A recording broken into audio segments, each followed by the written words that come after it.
Yeah, today, as you can see, this week has been a very crazy week. Um, there's been huge volatility in the market. Just to show you a little bit about what has happened. Just Thursday, the Dow saw its biggest spike since 2020.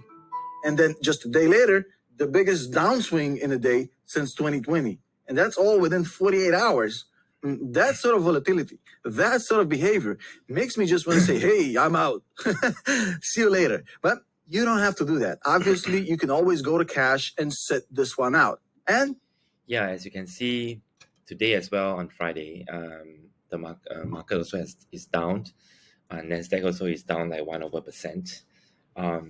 Partly because of the Treasury bond yield hitting 3%. Of course, it could be partly due to Japan Treasury selling the uh, U.S. Bonds, because and it could be China as well. We may never know. So definitely bond yields on the way up. I've read CNBC reports lately. There are some analysts even saying that bond yields can go up as high as 5%. So, well, if that happens, of course, that would favor other sovereign funds to invest in treasuries, our bonds instead of equities.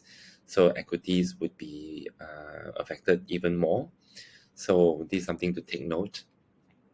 Well, of course, whether you want to take into account of whether you should go into cash position right now and sit this out and wait till when you see there's market catalyst, market positive catalyst, i.e. confirmation that inflation is down or confirmation that the supply side of things and as well as the demand side of things, supply chain crisis reduces, less of all this COVID zero policy by China, and the resuming of exports from Ukraine and Russia on oil, wheat, and all those things.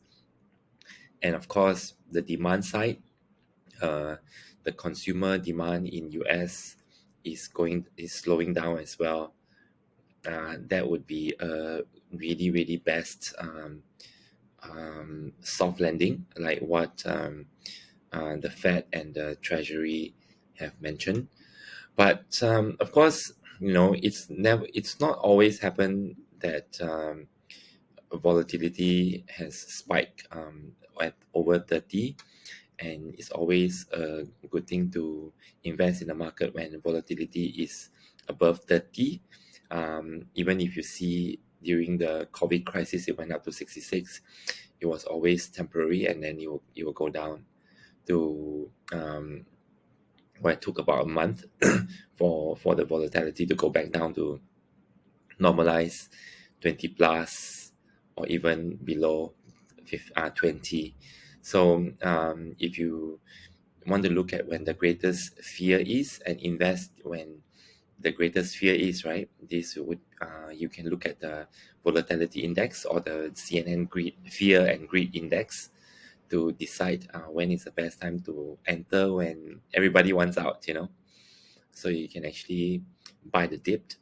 So other things is I wanted to mention is about the Fed meetings that came out recently, that basically they did mention that they have gone up by 75 basis point. And take note that they are able to, Fed Chair did say very clearly, they can actually takes care of or at least control, but it's not precision kind of precision to be able to get things done just by increasing interest rates to slow down demand.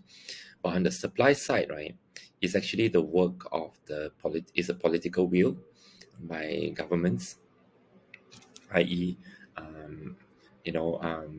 bring up more supply of oil, NATO countries helping each other, and all that. So I think both are actually happening as we speak, and there's always looking like like US, you can see Occidental oil and all that are going into fracking and also are exporting oil to the NATO countries in Europe.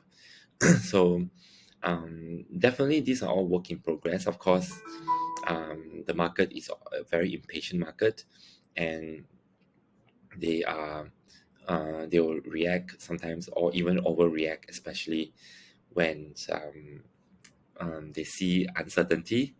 But I still believe that US is definitely the beneficiary from all this war crisis that's happening because of all the stimulus printing that has happened in 2020 and 2021. And bank balances are good. There is no sign of credit crunch, and there's no sign of huge unemployment that is coming forward into the market. So I think overall, um, it's actually a good sign. Of course, nothing has firmed up in terms of inflation tapering down, although Powell did mention that inflation has peaked in March. And the supply side as well, we are seeing of course, slower in demand, and then the freight and all that would reduce as well. Port congestion will also reduce, and this is partly helped by people moving towards services rather than consume actual products that need to be shipped. So looking good, and I see that it's actually quite a good time to enter right now, although there's no real positive catalyst in the horizon. So yeah, thank you very much, and hope you like this video and find it useful to help your mindset a little bit and invest safe. Thanks a lot.